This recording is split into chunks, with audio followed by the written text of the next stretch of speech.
Amigos, qué gusto nuevamente estar con ustedes. Esta vez nos hemos trasladado a un punto de la ciudad para hacer un análisis importante de la coyuntura política nacional que está viviendo nuestro país.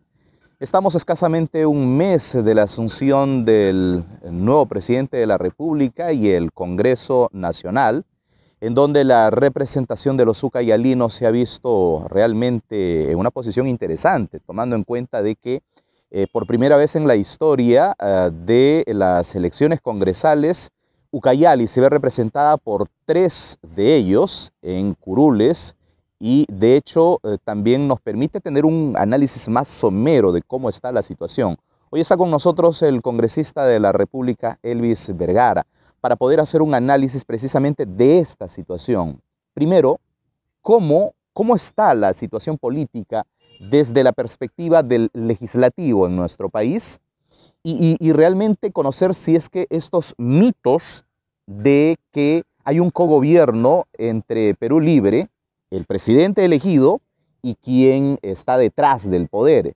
¿Cuál es la perspectiva de Elvis Vergara sobre este particular? Pero sobre todo también conocer el trabajo de cómo está encaminándose la parte legislativa en el tema de coyuntura. Hay una serie de situaciones que ha dejado el proceso post-pandémico. Por lo tanto, hay aspectos sociales, hay aspectos económicos, hay aspectos políticos que hay que ir hilvanando poco a poco. Congresista, qué gusto tenerlo realmente y la primera vez ya elegido como congresista juramentado y nos permitiría conocer desde su perspectiva cómo está la coyuntura, cómo ha encontrado usted el poder político a nivel nacional. Bueno, amigo Roberto, primero tengo que decirte que estoy encantado de poder estar en Pucallpa. Es bastante difícil y bastante estresante la instancia en la capital de la República y venir a Pucallpa es como un alivio personal, ¿no? Y más aún en un lugar tan bonito donde nos ha tocado esta entrevista. Desde aquí un fuerte y afectuoso saludo a toda la población ucayalina y en general a todos quienes nos sintonicen a través de este medio tan importante también.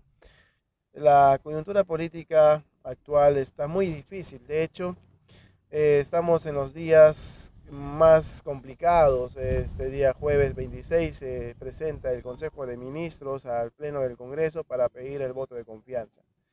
Si bien es cierto, muchos de los que integran este Consejo de Ministros no cuentan con los pergaminos suficientes para poder asumir tan grande responsabilidad. Algunos de ellos no solamente se trata de la falta de preparación académica, sino que además, y quizás lo más importante, las cuestiones morales, ¿no? Hay un ministro del Interior que ha sido expulsado de la policía por inconducta funcional, no por faltas a la institución. Hay otros ministros con clara vinculación a grupos extremistas, ¿no? Afines a Sendero Luminoso. Y en general, si te pongo a mencionar, quizás nos entristece la forma de cómo está compuesto este Consejo de Ministros. Claro, hay algunos muy rescatables ellos, como por ejemplo el ministro de Educación y otros más. Y yo creo, el nuevo canciller, que también de alguna manera no solamente tiene experiencia, sino tiene una figura muy confiable, por decirlo de manera muy resumida, ¿no? Entonces, aquí hay un equilibrio y nosotros no podemos de ninguna manera negar el voto de confianza a este gabinete, a pesar de que haya quizás en el interior una voluntad de querer hacerlo, por lo que hemos mencionado hace un momento. ¿Y por qué no debemos?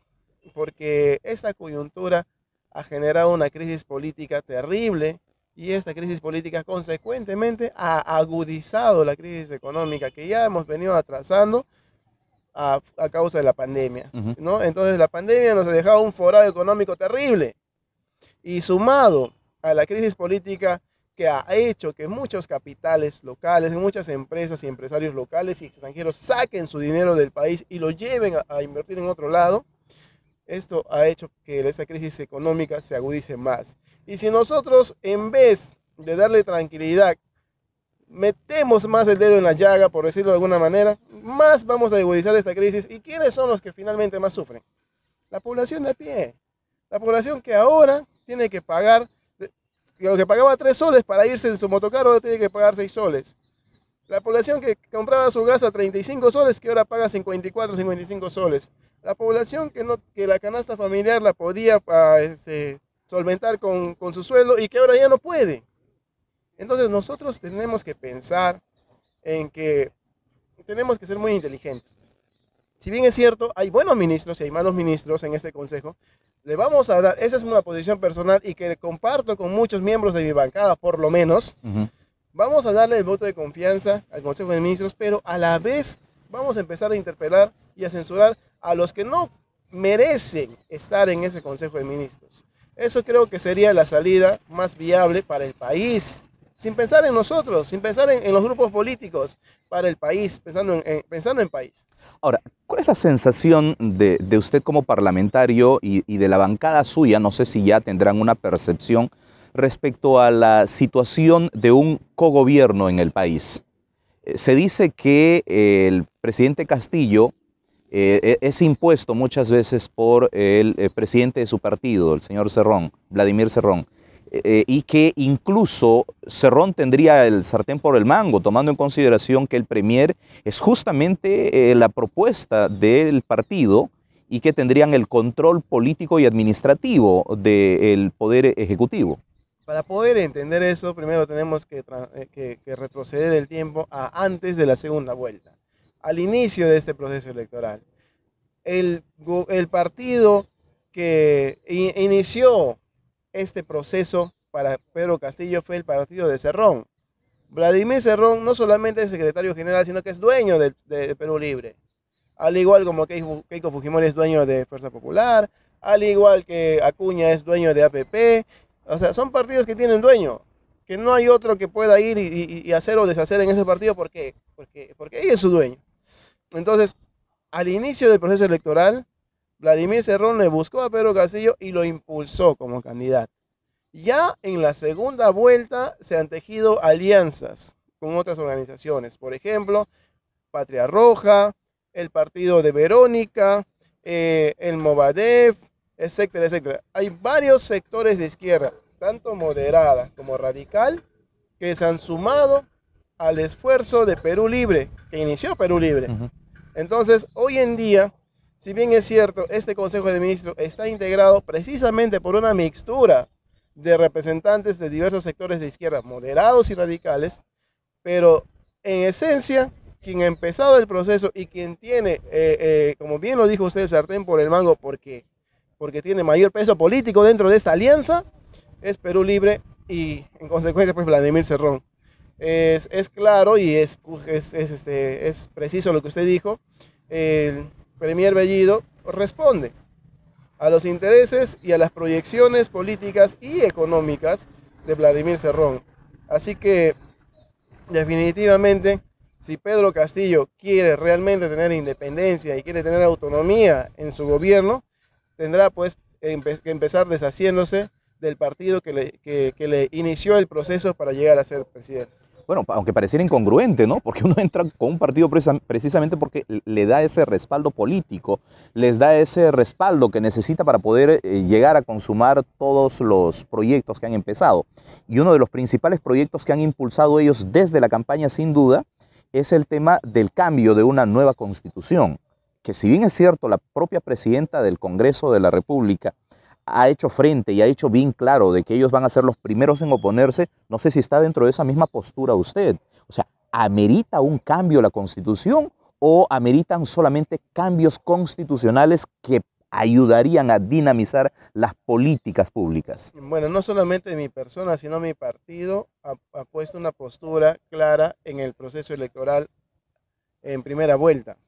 El candidato presidencial que fuera de mi partido, Johnny Lescano, y mi persona incluso en campaña también hemos planteado reformas constitucionales necesarias, pero reformas puntuales, porque un cambio total de la Constitución no solamente es un esfuerzo innecesario, un desgaste innecesario para el país, sino que además es un peligro, porque como lo está planteando Perú Libre, es el mismo camino que ha seguido Venezuela, el mismo camino que ha seguido Bolivia, y sabemos cómo terminó eso.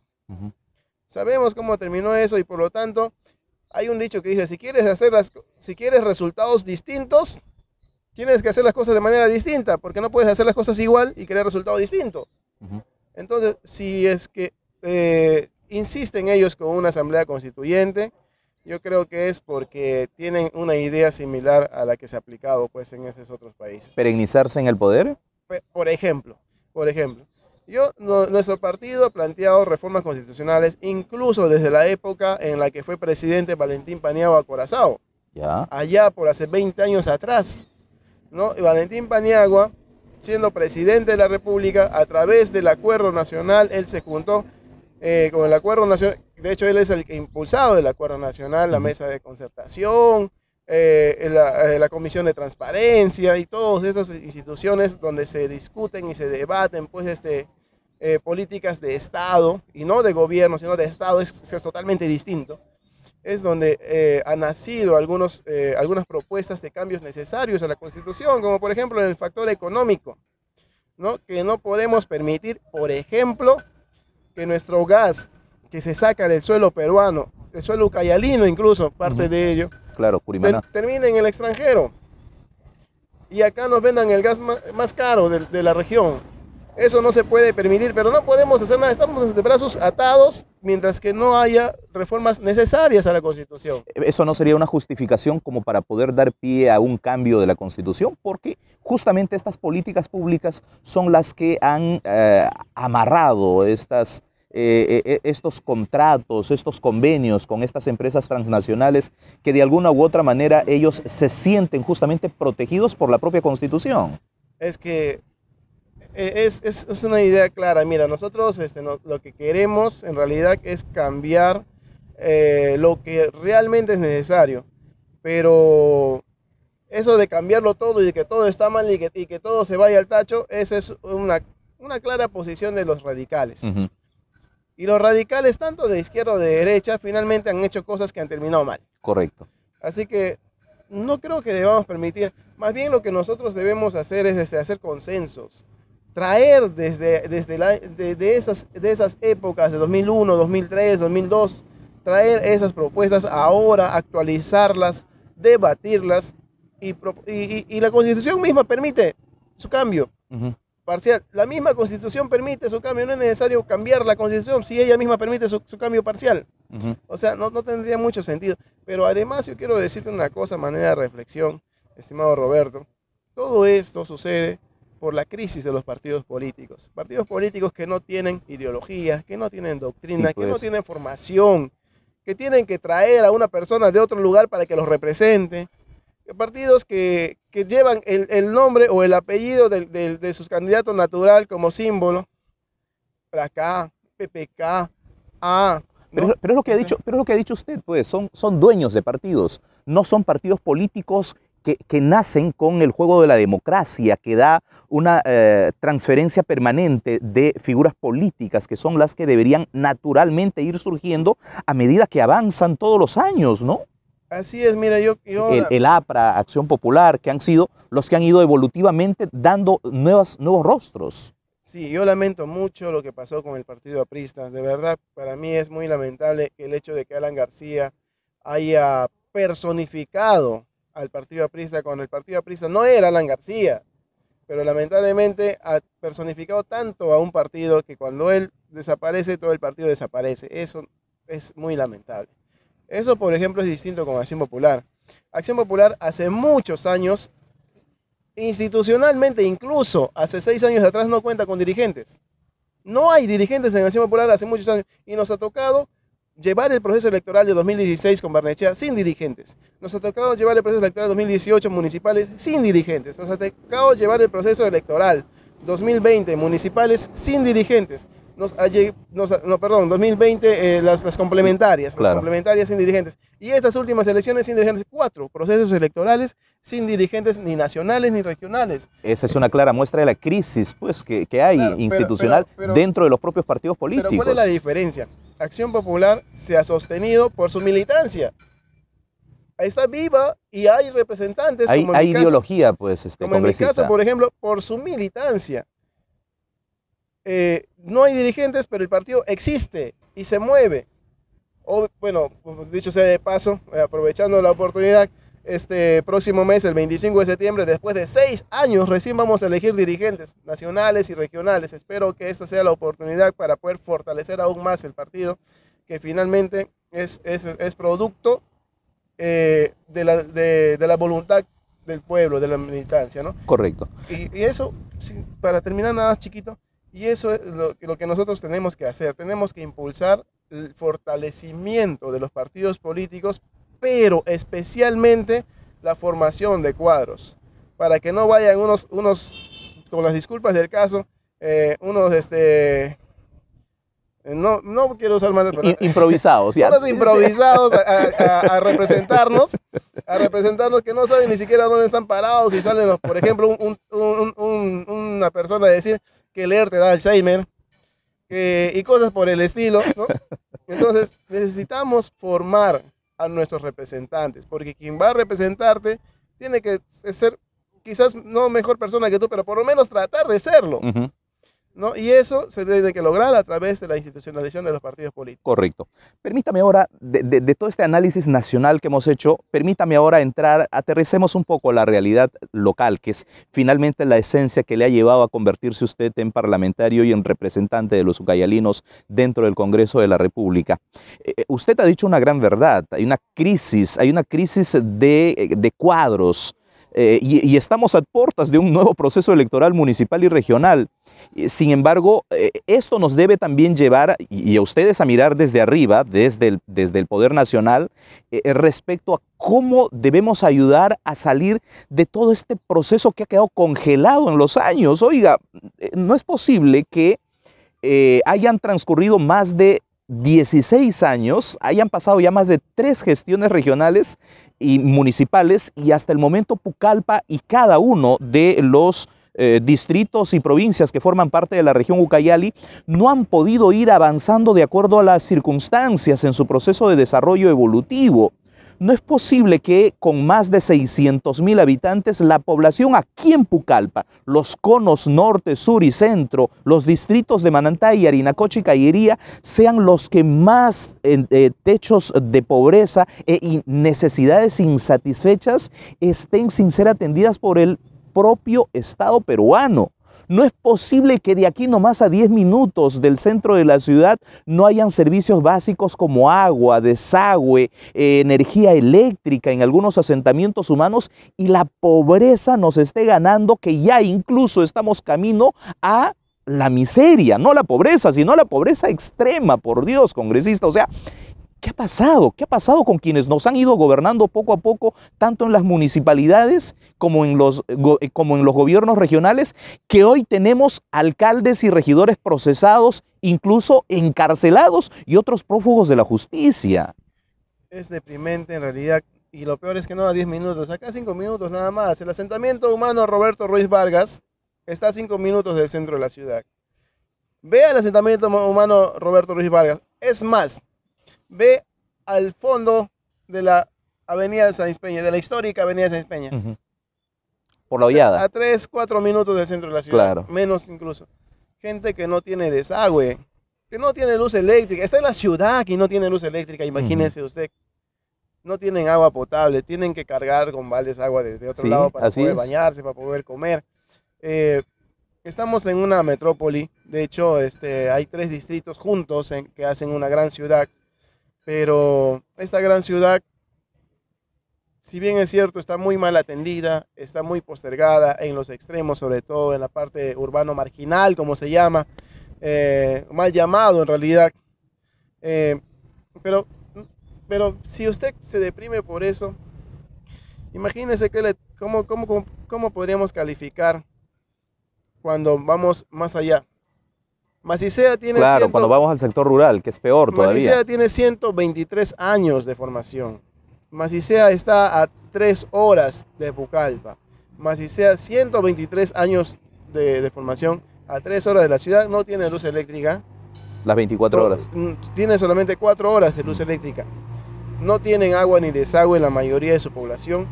Toman agua contaminada. Todo el pueblo de Macicea toma agua contaminada. Pues, ¿y qué decir pues de Iparía, Cepagua, Purús, etcétera? En realidad hay que ir dos factores. Primero, el factor principal, creo yo, es la maldita corrupción. Ucayali está en el segundo lugar, peleándose por el primer lugar y con ganas de ganar el primer lugar en corrupción. Qué terrible. El segundo lugar a nivel nacional en corrupción. Probablemente lleguemos al primer lugar y eso sería lo más desastroso que nos podría pasar. No un pergamino que deberíamos de sentirnos orgullosos. Así es. Y en donde deberíamos estar en los últimos lugares, al contrario, estamos en los primeros lugares. Y viceversa, donde deberíamos estar primeros lugares, estamos en los últimos. Por ejemplo, comprensión lectora, razonamiento matemático, educación en buena cuenta. Tenemos la peor educación, una de las peores sistemas educativos o aplicación del sistema educativo en el país. Y contando que Perú es uno de los sistemas educativos peores de la región, o sea, estamos entre los peores de los peores. Qué bárbaro. Eso es porque el gobierno central, empezando desde Lima, desde la capital, el gobierno central no voltea la mirada a ver cómo está Ucayali. La Contraloría, si bien es cierto, ha hecho más de 300 intervenciones el año pasado, han hecho un mega operativo y otros operativos aislados también, pero hasta ahora no nos muestra qué hay después de. O sea, ya, está bien, se ha encontrado que hubo corrupción, ya, pero ¿de qué sirve? ¿Qué pasó con los corruptos? ¿De qué sirve efectivamente encontrar que ha habido corrupción si no se ha sancionado a esos corruptos? Mira, tenemos en Ucayali el 75%, hablando en cifras matemáticas, de nuestros alcaldes están procesados por corrupción. 3 de 4 alcaldes provinciales están elegidos, están huidos o están pagando una condena, ¿no? Por corrupción. Es lamentable esto, pero esto no puede quedar en lamentaciones. En realidad, lo peor que podríamos hacer nosotros, los que analizamos la realidad política y social actual, es quedar solamente en análisis. Exacto. ¿Qué cosas debemos hacer, congresista? Usted tiene la oportunidad y la historia podría recordarlo a usted por el papel que usted le toca cumplir en un proceso en donde recién comienza su gestión y tiene 5 años para poder demostrarnos respecto a qué cosas en ese engranaje de la coyuntura a través de las iniciativas legislativas podrían ayudarnos a cambiar el destino de los ucayalinos, congresista. Dios mediante, nos quedemos 5 años. Espero que así sea. Si Perú Libre lo permite. si es que se permite que nosotros quedemos 5 años y realmente nos den la oportunidad de trabajar. Hay algo que Belaúnde siempre decía, una frase que siempre repetía él, ¿no? Que es trabajar y dejar trabajar. O sea, no tienes por qué estar peleándote con el del frente por cuestiones ideológicas, doctrinarias, filosofando sobre si la derecha o la izquierda tiene la razón, cuando nuestra gente lo que necesita son resultados. Exacto. Y si los resultados los dan ellos o los das tú, bienvenido sea. Finalmente es lo que ellos están dando, lo que tú no puedes. Y viceversa. Entonces, nosotros tenemos que dejar de pensar en cuestiones absurdas y empezar a pensar en que tenemos que trabajar. Y si no es en equipo, por lo menos deja trabajar al otro. Y trabaja también. De esa manera, nosotros en realidad, gracias a la oportunidad que me dio mi partido, Acción Popular, la bancada, perdón, de Acción Popular, yo soy miembro titular de la Comisión de Fiscalización y también soy miembro titular de la Comisión de Presupuesto. Ya, dos comisiones importantes. De hecho, eso me va a permitir tender puentes, hacer el esfuerzo para poder buscar quizás financiamiento para las obras más importantes, postergadas, que hay a nivel provincial, distrital, regional, nacional, ¿no? Y también me va a permitir estar atento, fiscalizando la labor de las autoridades locales. No podemos perder esta oportunidad. Yo recuerdo muy bien que hace algunos años atrás decíamos, como Ollanta Humala, si el país no se levanta ahora, desaparece y se va y el país va a ser un fracaso, una historia, ¿no? Decían, los analistas lo ponían de manera muy radical. Este es el momento para subir o para irnos definitivamente abajo. Ollantumala, si bien es cierto, no hizo el mejor gobierno, estuvo lejos de eso en realidad, pero por lo menos le dio estabilidad. Yo quiero confiar en realidad en que Pedro Castillo no sea un Ollantumala, sino que mejore, que se aparte de los grupos radicales, no solamente de izquierda, sino los grupos radicales de derecha también, que se aparte de ellos y que haga un gobierno realmente del pueblo y para el pueblo. Un gobierno un pueblo que no merece estar pensando pues en que si la izquierda socialista o la derecha capitalista tienen la razón, porque eso no les soluciona su problema. Exacto. Eso nosotros vamos a aportar. De hecho, la bancada de Acción Popular ahora le ha tocado ser como el árbitro. Le ha tocado estar en el medio de la bronca, ¿no? Porque por un lado está Renovación, Avanza País y Fuerza Popular, y por otro lado está Perú Libre, la bancada con más congresistas, Juntos por el Perú, y unos remanentes, y los morados y unos remanentes de otros partidos. Entonces les ha tocado estar frente a frente y paradójicamente, físicamente también están ubicados frente a frente. Los de Perú Libre están ubicados a la izquierda, los del otro grupo están ubicados a la derecha. Irónicamente. A Acción Popular le ha tocado estar un poquito al centro, pero un poquito en centro-izquierda.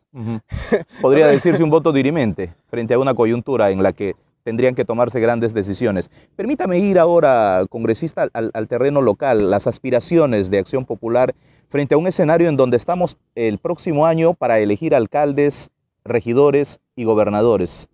¿Hay perspectivas de Acción Popular en Ucayali de tener candidatos propios para estas contiendas electorales que se avecinan? Yo creo que primero tenemos que entender, para contestar la pregunta, que el fin de un partido no es ganar una elección. Ganar una elección es el medio para lograr el objetivo, que finalmente es el bienestar social. Pero si vamos a ganar una elección con gente impresentable, si vamos a ganar una elección con gente improvisada, mejor no ganamos, mejor no participamos. ¿Ya? Nosotros necesitamos tener buenos cuadros, necesitamos tener a los mejores candidatos y que la población sepa que son los mejores candidatos y que son buenos cuadros. Porque si vamos a poner a una persona que solamente quiere llegar para robar, o vamos a poner a una persona que está probando suerte para ver si le sale la tinca, o estamos poniendo a una persona por el hecho de que no sé, quizás pensamos que es un buen político, pero no tiene absolutamente la menor idea de lo que es la administración del país, de la región, de su localidad. Entonces yo creo que mejor no participar. Tenemos que formar buenos cuadros y si no los tenemos que buscar hacer alianzas. A ver, lo que está diciendo usted entonces es de que primero van a priorizar ustedes el tema de la organización interna de su partido, consolidarse para poder ustedes obtener los mejores cuadros dentro de su propio equipo y de ahí recién pensar. ¿Eso significa entonces que este 2022 Acción Popular no podría participar en las elecciones municipales y regionales? Probablemente haya jurisdicciones donde no encontremos a tiempo el candidato ideal, pero probablemente sí haya otras jurisdicciones donde podamos tener buenos candidatos. Eso tenemos poco tiempo, de hecho, ¿no? Ahorita estamos en elecciones internas, en septiembre, a fines de septiembre. Se elige por fin a los dirigentes que recién van a empezar a formalizar sus trabajos desde octubre, noviembre, y estamos más o menos a 9 meses del inicio del proceso electoral próximo, o sea, desde que ellos empiezan a chambear, 9 meses del inicio del proceso electoral próximo. Y eso, la verdad, que es un poquito complicado porque van a tener que pisar el acelerador. Y yo auguro que, bueno, que el partido con dirigentes van a poder hacer mucho mejor su trabajo. Y obviamente yo, independientemente de mi labor congresal, que no la voy a descuidar, independientemente de eso, también como un militante más, voy a estar también abocado a que la organización partidaria se fortalezca. Correcto, nos podríamos pasar horas y horas hablando, congresista, y hay temas muy neurálgicos que hay que abordar. Sin embargo, el tiempo también es un tirano. Pero antes de terminar esta conversación, no quería pasar por alto, por favor, y le pido desde mi posición como periodista y como ucayalino, no descuide los temas fronterizos, por favor. Acordémonos también de nuestros amigos de Purús, acordémonos también de nuestros amigos de Yurúa, en Breu, acordémonos de toda esta problemática que tienen y esta posibilidad de abrir abrir puertas con las políticas internacionales con nuestro vecino país de Brasil, que debería de ser la forma más coherente de cómo poder ayudarlos, porque por Dios, no le vamos a mandar un saco de cemento a Purús cuando Purús lo puede comprar del mismo Brasil con acuerdos comerciales porque están más cerca, igual que los de Atalaya. O sea, tenemos que viabilizar las cosas, pero de una manera coherente. Entonces, las políticas públicas también tienen que ser acordes a la realidad de cada jurisdicción. No se olvide de ellos, congresista. Bueno, de hecho, coincido totalmente con usted, querido Roberto, y por eso es que yo ya al inicio nada más de la gestión, hace ya casi un mes, he enviado un documento a Oficialía Mayor del Congreso solicitando la reactivación de la Alianza Perú-Brasil y precisamente la Liga Parlamentaria Perú-Brasil, que en buena cuenta es un espacio de coordinación entre congresistas del vecino país y congresistas peruanos, donde estoy solicitando ser parte e integrante y ojalá nos dé la oportunidad de presidirla para poder precisamente esto, lograr llegar a acuerdos que permitan que nuestros hermanos de Purús, que lamento mucho, de verdad lamento tanto que no se haya podido solucionar en tanto tiempo sus problemas, darles una mejor calidad de vida, que puedan tener una solución. Pero no solamente eso, también hablando de Atalaya, tengo la fortuna de que los congresistas algunos congresistas, no todos obviamente, de Ica, de Junín, Huancavelica, sean amigos, y más que colegas, amigos, y yo creo que podemos hacer realidad algo que estamos pensando, y te lo adelanto, estamos pensando hacer un corredor interoceánico entre Perú-Brasil, precisamente, que venga desde la costa de Ica, pasando por Huancavelica, pasando por Junín y llegando a Atalaya, y de Atalaya se una con donde nace precisamente el río Ucayali, ¿no? Estamos procurando sacar adelante este proyecto y Dios mediante, antes de los 5 años podamos hacerlo realidad. Muy bien, creo que han sido al menos algo positivo y algo que está avanzando, se pueda concretar y de alguna u otra manera nuestros amigos de las zonas de frontera también puedan hacer realidad. Y no solamente los que están en la frontera con Brasil, sino también en la frontera con los departamentos que colindan con nosotros, los ucayalinos, donde también ellos, irónicamente, yo he tenido la oportunidad de estar en la frontera con Huánuco, en donde hay pobladores que viven en esa zona de frontera y tienen que ir a Huánuco para recibir atención de salud, para recibir la atención de educación mismo. ¿Por qué? Porque la coyuntura, en la realidad en la que viven, no tienen los servicios básicos para poder ser atendidos de mejor manera. Es decir, otras regiones nos atienden, así como también nosotros hacemos lo propio en otros sectores jurisdiccionales. Esperemos entonces que pueda hacerse realidad. Espero que no sea la primera y la última en la que conversemos, congresista, cuando nos visite acá en Pucallpa, por favor. Hay temas tan puntuales que están quedando pendientes, como por ejemplo el tema del sector forestal, el tema del narcotráfico, que también es un tema muy, muy neurálgico, que en una próxima entrevista me gustaría profundizar aún más el análisis con usted.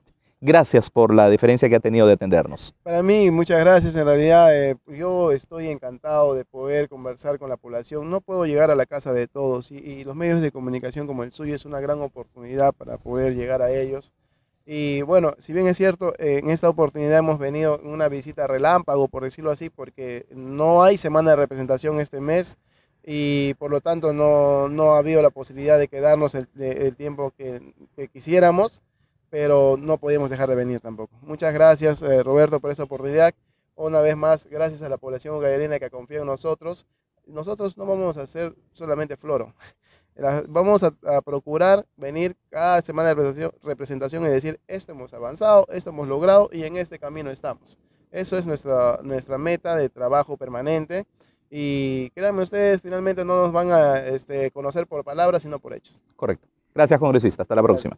Gracias.